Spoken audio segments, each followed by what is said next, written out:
I want to talk to you about how to make people feel welcome in a church, and perhaps even touch a little bit on love. But one of the things I'll start with how to make people feel welcome in a church. Number one, sit in the middle of a pew. That's one of the things that I do to make people feel welcome. To say, hey, you're welcome to sit with me. Because I'm sitting in the middle of the pew, I leave room on both sides so someone could come from either side, and that kind of gives them a nonverbal, hey, you're welcome to sit in this pew with me. I sit in different parts of a congregation. I'll sit in one spot for a while, then I'll sit in another spot for a while. Each time I visit, I'll tend to move around the congregation.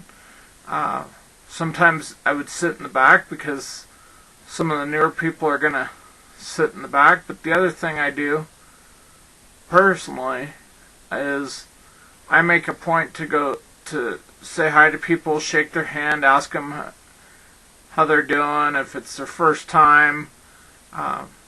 Go engage them. I mean, one of the things that's so sad I see in some churches is where there are people that just sit there in a pew and no one comes up to them.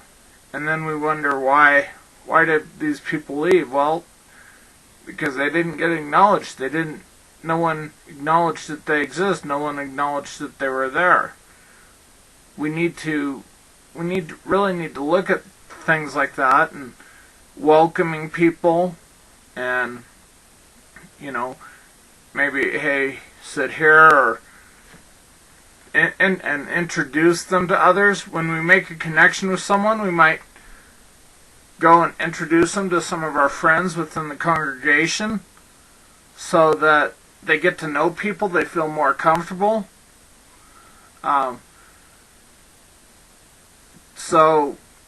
We need to do those sorts of things. If there's an ONEG, at least in like groups that I've gone to, be able to talk to people and so people don't feel left out. And then when it comes to love, help people out. If they need help bringing something in to the congregation, go help them.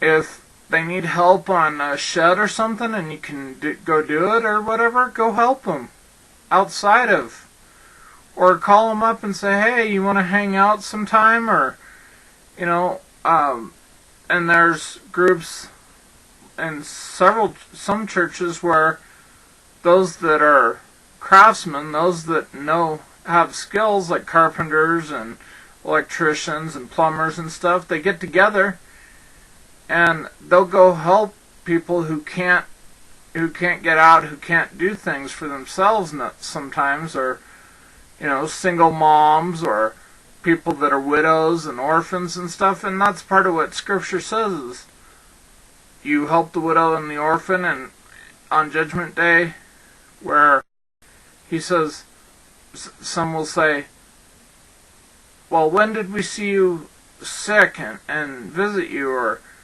warm and take you in, or give you food, or whatever, or sick and visit you? And he says, to the least you've done to others, you've done unto me. How we treat others is an example of how we treat Christ. Most people in a lot of it seems like in a lot of churches, if Christ came into a church had a beard and longer hair, people wouldn't be terribly accepting of that. Or if he wasn't wearing the best clothes. I mean, you get those cliques in churches where, all the people that do the makeup, the heels, the suit and ties, blah blah blah, all this stuff, they get together or something, and the cliquish thing is really, really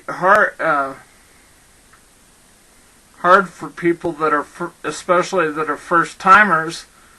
If we just go into our quicks, how do we make them feel welcome?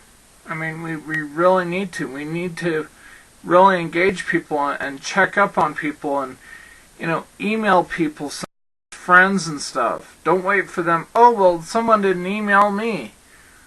Well, it's a two-way street. You can do things, or they can do things. Reach out to others. Don't always wait for someone to reach out to you.